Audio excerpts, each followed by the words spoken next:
Hello everyone, ICT virtual classes में मैं योगेश केम में आपका स्वागत करता हूं।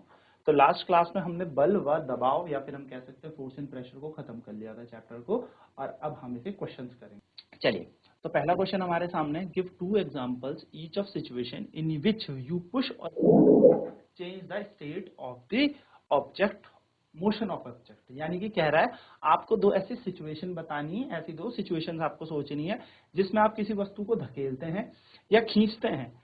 तो धकेलने से और खींचने से उसकी गति की अवस्था में क्या आ जाए, परिवर्तन आ जाए, यानी कि उसकी स्टेट ऑफ मोशन पे क्या आ जाए, चेंज आ जाए, यानी कि परिवर्तन आ जाए।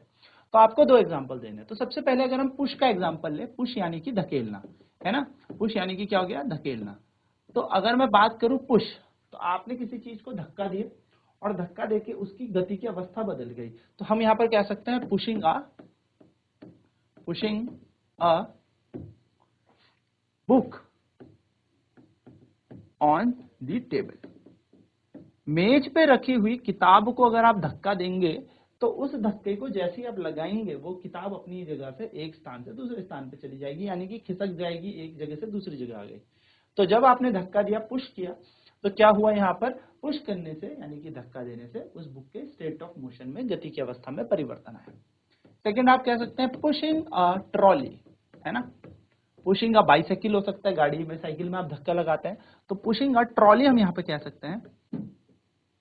ट्रॉली, ट्रॉली को जब आप धक्का देंगे, यानी कि जो रोड पे ठेली लगी हुई थी, ठेली को अगर आपने धक्का दिया, ट्रॉली को आपने धक्का दिया, तो ट्रॉली को जब आप धक्का देते हैं तो क्या होता है, वो भी क्या करती है, अपनी अवस्था में परिवर्तन लाती है। तो ये हमारे दो एग्जांपल हो जाएंगे पुश के, ठीक है। चलिए फटाफट से ये दो सिचुएशंस लिखते हैं, देन पुल पे चर्चा करते हैं, पुल के एग्जांपल्स लिखेंगे।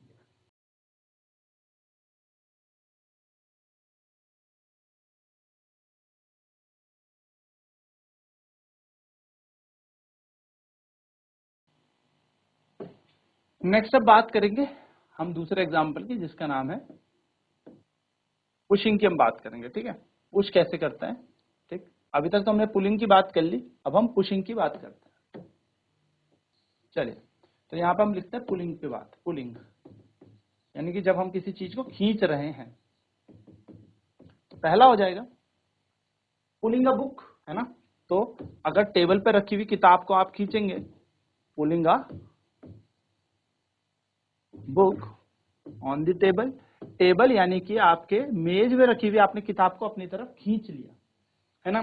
तो आपके पास क्या हो जाएगी, उसकी गति की अवस्था परिवर्तित हो जाएगी। और दूसरा होगा हमारे पास यहाँ पर पुलिंग अ डोर, जब आप किसी डोर को पुल करते हैं, तो दरवाजे को जब आप खोलते हैं, तो पुलिंग अ डोर। तो इससे भी क्या होता है, दरवाजा जब आप खोलते हो ना, दरवाजा दरवाजा खोलना, तो दरवाजा खोलना, खींच कर खोलना, तो ये बेसिकली क्या कहलाता है आपका, ये भी आपका पुलिंग का एक उदाहरण होगा, ठीक है। दरवाजा खींचकर खोलना, ठीक है। चलिए नोट करेंगे फटाफट से।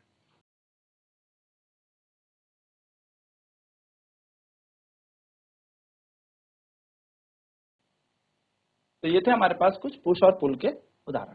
नेक्स्ट है, give two example of situation in which applied force cause change in the shape of an object. अब आपको यहाँ पर क्या बताना है कि अगर आपने किसी वस्तु पर बल लगाया, तो बल लगाने से क्या हुआ, उसकी आकृति पर, शेप पर फर्क पड़ा, आकृति पर फर्क पड़ गया। तो सबसे पहले यानी कि उस पर परिवर्तन आना चाहिए। सबसे पहले आप खुद सोचिए कि जब आप किसी बॉटल को पिचका देंगे, स्क्वीज कर देंगे, तो उसकी आकृति पर परिवर्तन आ जाएगा। तो हम कहेंगे स्क्वीजिंग अ बॉटल, प्लास्टिक बॉटल।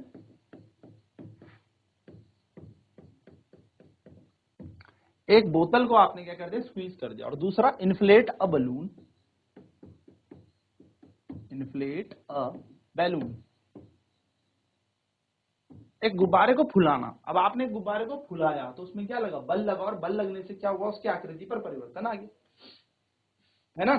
तो आपको दो ऐसी सिचुएशन बतानी है जिसमें आप किसी वस्तु पर बल लगाएंगे, फोर्स लगाएंगे, और उसकी आकृति पर परिवर्तन आ जाएगा या उसकी शेप बदल जाएगी। आपने क्या किया, एक बोतल में पानी भरना, एक्सपेरिमेंट बता रहे, बोतल में पानी भरना, उसका ढक्कन खोल देना और हल्का सा दबाना, तो वो पानी बाहर आ जाएगा। पानी क्यों बाहर आएगा? क्योंकि उसका शेप चेंज हो रहा है, बॉटल का शेप चेंज हो रहा है। तो किसी चीज की आकृति परिवर्तन हो रही है, शेप में चेंज आ रहा है, शेप में चेंज आने के कारण क्या हुआ, वो पानी बाहर आ गया। सेम टू सेम जब हम एक गुब्बारा लेके आते हैं तो उस गुब्बारे को हमने रखा हुआ है तो वो अभी पिचका हुआ है, लेकिन जैसे उसे फुलाना शुरू करेंगे उसके अंदर हवा क्या लगेगी, दबाव लगाएगी, दबाव यानी कि एक हिसाब से बल लगाएगी, और बल लगाने के कारण वो क्या करेगा, गुब्बारा हमारा फूलने लगेगा, यानी कि उसकी आकृति शेप में चेंज आ जाएगा।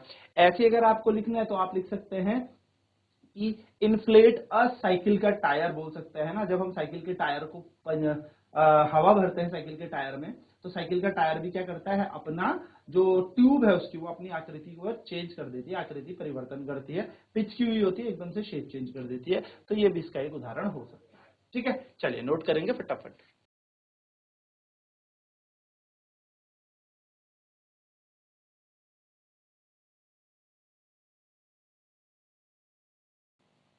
नेक्स्ट क्वेश्चन देखते हैं, फिल इन द ब्लैंक्स। हमें क्या करना है यहाँ पर, फिल इन द ब्लैंक्स यानी कि हमें यहाँ पर रिक्त स्थान भरना है। ठीक है, to draw water from a well we have to, अगर हमें एक कुएं से पानी निकालना है, तो कुएं से जब हमें पानी निकालना है, to draw water from a well we have to, हमें क्या करना पड़ेगा, रोप को पुल करना पड़ेगा, खींचना पड़ेगा।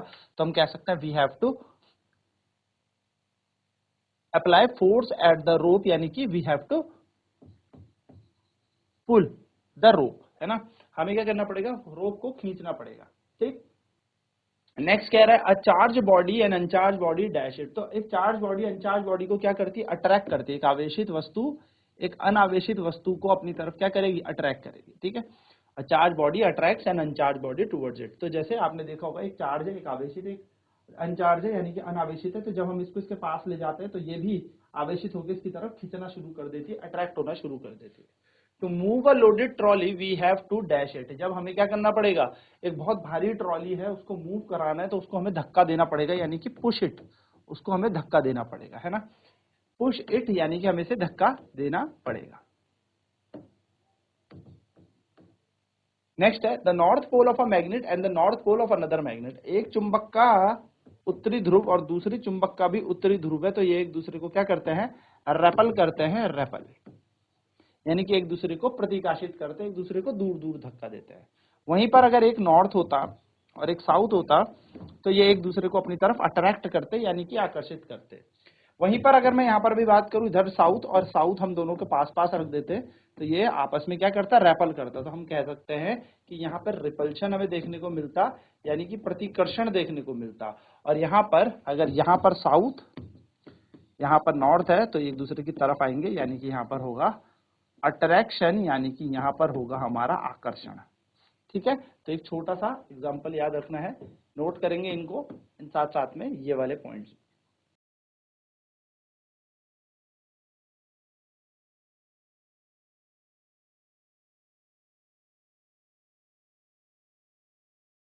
तो अगर हमें कुएं से पानी निकालना है तो हमें क्या करना पड़ेगा, हमें रस्सी को खींचना पड़ेगा। अगर एक आवेशित वस्तु को एक अनावेशित वस्तु के पास लाते तो उसको आकर्षित करती है, अट्रैक्ट करती है। एक हैवी ट्रॉली को मूव कराना है तो हमें उसे धक्का देना है, बहुत भारी ट्रॉली है, हमें उसे चलाना है तो हमें उसे धक्का देना पड़ेगा।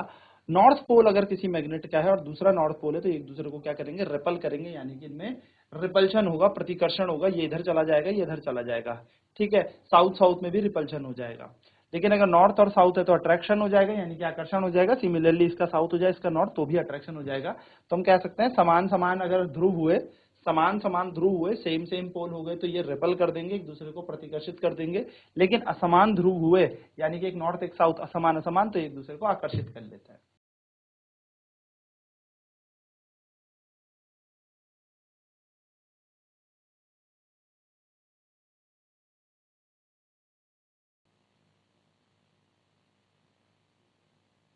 देखो अब नेक्स्ट क्वेश्चन है, archer stretch her bow while taking aim to the target. एक धनुष बाण चलाने वाले ने धनुष चलाया और उसने क्या किया, अपना एरो छोड़ा, धनुष तीर छोड़ा, जो चलना शुरू करता है टारगेट की तरफ। तो इस इंफॉर्मेशन से हमें यहाँ पर क्या करना है, गैप फिल करने हैं। और कुछ हमें टर्म्स दी है, muscular, contact, non contact, gravity, friction, shape, attraction, यानी कि हमें यहाँ पर क्या दे रखा है, कुछ टर्म्स दे रखी है, जैसे मांसपेशिया, संपर्क, असंपर्क, गुरुत्वाकर्षण, घर्षण, आकृति और आकर्षण। इस तरीके से हमें चीजें यहाँ पर दे रखी हैं। तो पहला क्वेश्चन हमसे पूछा है टू स्ट्रेच द बो, यानी कि जब धनुष को खींचा तो आर्चर ने क्या लगाया, फोर्स लगाया। That cause change in its, तो जब उसने खींचा उसे तो क्या हुआ होगा, धनुष बाण टेढ़ा हो गया होगा, यानी कि आकृति परिवर्तन हुआ होगा। तो हम कह सकते हैं कि शेप का परिवर्तन आया होगा। किसका? शेप का, यानी कि शेप यानी कि आकृति पर परिवर्तन आया। जब आपने धनुष बाण को खींचा तो उसका शेप चेंज हो गया होगा। नेक्स्ट कह रहा है the force applied by the archer to stretch the bow is an example of dash force.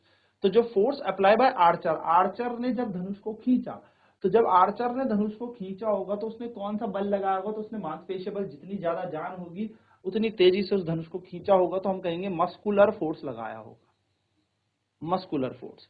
ठीक है। नेक्स्ट कह रहा है the type of force responsible for change in the state of motion of arrow is an example of dash force.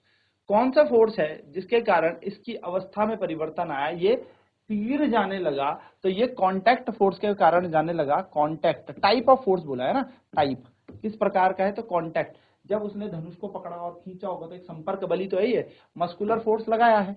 अब अगर muscular force लगाया है यानी कि मांसपेशीय बल लगाया है, तभी तो ये धनुष खींचा होगा। यानी कि हम कह सकते हैं ये कैसा प्रकार का बल है, कांटेक्ट फोर्स है, संपर्क बल है। नेक्स्ट कह रहा है while the arrow move toward the target, जब तीर अपने टारगेट की तरफ जा रहा होगा तो जो फोर्स लगेगा उसमें वो कौन कौन से हैं। So while the arrow move toward the target the force acting on it are dash are due to dash and dash. तो कौन कौन से यहाँ पर फोर्स लग रहे हैं, तो सबसे पहले हम कहेंगे इस पे जो फोर्स लग रहा है हमारा, dash and due to dash of air. तो क्या लग रहा है, एक तो लगेगा ग्रेविटी, तीर हवा में है, तीर हवा में तो क्या होगा, एक तो ग्रेविटी लग रहा होगा, गुरुत्वाकर्षण त्वरण लग रहा होगा, और एक लग रहा होगा इस पे फ्रिक्शन, वायु द्वारा घर्षण। वायु द्वारा घर्षण, घर्षण क्यों, क्योंकि कई बार होता है ना तीर छोड़ा और तीर हवा भी लगते हैं तो तीर इधर उधर हो जाता है, तो फ्रिक्शन भी यहाँ पर लग रहा होगा। चलिए नोट करेंगे चारों बिंदु।